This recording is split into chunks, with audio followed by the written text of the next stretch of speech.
Salut à tous. Alors j'avais déjà fait une vidéo concernant le néant du nirvana et qui est associé à l'enfer. Puisque l'enfer c'est aussi le néant. C'est-à-dire c'est un endroit qui est impossible à vivre parce qu'il n'y a pas la vie. Là où Dieu n'est pas, il n'y a pas la vie. Il n'y a pas son amour, il n'y a pas sa justice, il n'y a pas le bonheur. Donc il y a le contraire, il y a le malheur, il y a la mort, il n'y a pas le bonheur, il y a la douleur, etc. Donc, en fait, c'est le néant en tant qu'opposition au bien, c'est-à-dire l'absence de bien, c'est-à-dire l'absence de Dieu, et tout ce que Dieu amène avec lui, apporte avec lui de ses grâces, eh bien, voilà, c'est l'opposé. Et comme il n'y a rien qui peut exister et vivre en dehors de Dieu, eh bien, en fait, c'est la mort. Et en plus, mais comme l'âme continue d'exister, elle existe sans la vie. En fait, c'est ça le problème de l'enfer. Exister sans la vie. Et en dehors du temps en plus. Donc on ne peut même pas changer. Puisqu'on passe dans l'éternité, on passe dans le présent éternel. Donc il n'y a plus de possibilité de changer, même intérieurement. C'est-à-dire qu'on n'a même plus le regret de ses fautes. C'est affreux. Hein. On peut même plus regretter. Parce que comme on entre dans l'éternité, on y reste, on ne peut plus changer en fait. Voilà. Euh, donc là, en continuant à chercher au niveau de l'étymologie, parce que vous savez que moi je cherche, je fouille beaucoup dans tout ce qui est étymologie, les noms et tout ça, eh bien, je me suis rendu compte que ça confirme encore plus. C'est-à-dire que dans Nirvana, donc l'étymologie, ça veut dire, voilà, j'ai mis un peu à l'écran tout le procédé. Euh, on a le Nir qui, bon, en fait, la base c'est Nis, mais il y a des variantes qui donnent Nir, voilà, ou Ni, avec un H. Et donc ça veut dire au-delà, vers le dehors, hors de, disparition, privé de, sans et négation. Donc on est vraiment dans quelque chose de extérieur, être au dehors de, voilà, et dans la négation de quelque chose, de ce qui est, privé de quelque chose, sans, voilà, et privé de quoi donc, et en dehors de quoi, bien vana, c'est qui veut dire souffle, donc en hindou ou en indien, voilà, ou en sanskrit, j'ai pas trop cherché à ce niveau, mais bon, c'est de l'indien. Voilà, et en fait, donc en latin, en fait d'ailleurs, le mot, si vous cherchez un nirvana, il y a aussi la traduction étymologique qui veut dire expiration. D'accord. Pour eux, ça veut dire, enfin, le mythe bouddhiste et New Age aussi, parce que c'est très repris malheureusement par le New Age, c'est normal, parce que tout ce qui va être démoniaque va être mis en valeur, et tout ce qui est antichrist va être mis en valeur dans cette société satanisée par le matérialisme du siècle des ténèbres et des loges maçonniques qui travaillent en fait à attirer toutes les ténèbres, notamment sur les anciennes terres chrétiennes.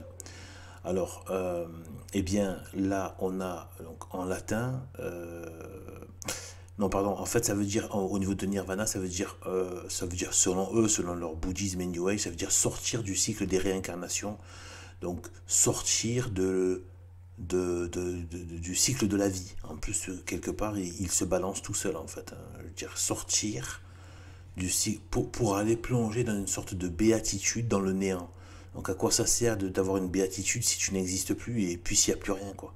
Enfin bref, c'est n'importe quoi.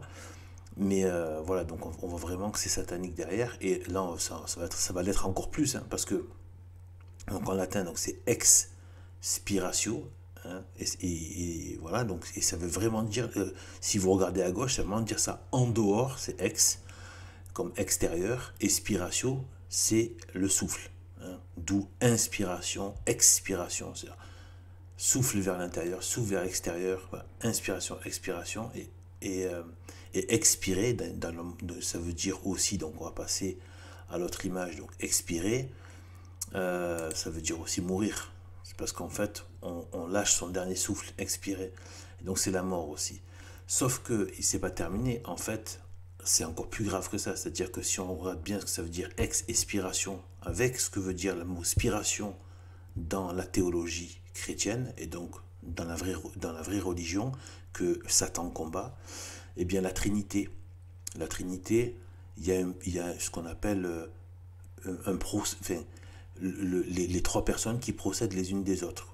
Donc, euh, donc bon, ici, c'est pas le thème de la Trinité, c'est un thème qui est tellement vaste et personne de toute façon n'a jamais réussi à le cerner en entier, et personne n'y arrivera jamais, même si on peut avancer beaucoup dans...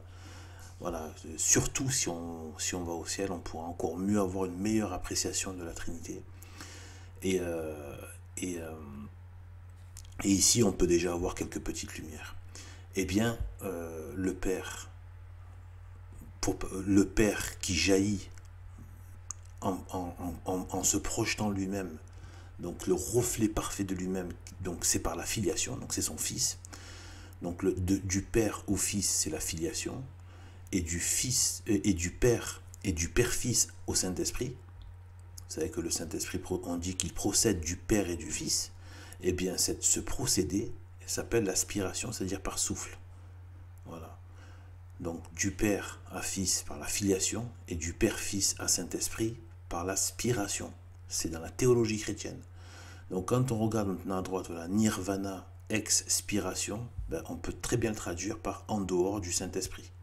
C'est-à-dire en dehors de Dieu, en dehors de le Saint-Esprit étant la troisième personne de la Trinité, qui est l'amour et donc la miséricorde. Ça va ensemble, l'amour et la miséricorde, parce qu'on pardonne, parce qu'on aime. C'est pour ça que aimer ses ennemis et leur pardonner, ou aimer son prochain et lui pardonner, ça va avec, parce que quand on aime, on pardonne. D'ailleurs, on le voit même nous, quand on aime des personnes, on a plus tendance à leur pardonner que des gens qu'on n'aime pas. Donc c'est un lien entre l'amour et le pardon. Et donc, d'ailleurs, Sainte Thérèse de l'Enfant Jésus associait toujours l'amour miséricordieux. Donc, en dehors du Saint-Esprit, ça veut dire en dehors de l'amour de Dieu. Voilà. Et en dehors du pardon de Dieu, donc de la miséricorde de Dieu. Ça veut dire quoi? Ça veut dire que c'est où qu'on n'a plus l'amour de Dieu et qu'on n'a plus son pardon? Ben, c'est en enfer. Et c'est dans la compagnie innommable et infâme de Satan pour l'éternité. Donc voilà, moi je pense que c'est assez clair maintenant. Voilà, donc vraiment il vaut mieux rester dans la tradition catholique, bien évidemment pas chez les pseudo-catholiques modernes, mais chez les catholiques ultra traditionnels, c'est là qu'est la vérité. Il faut se renseigner et voilà, ben, sur ce, ben, à plus.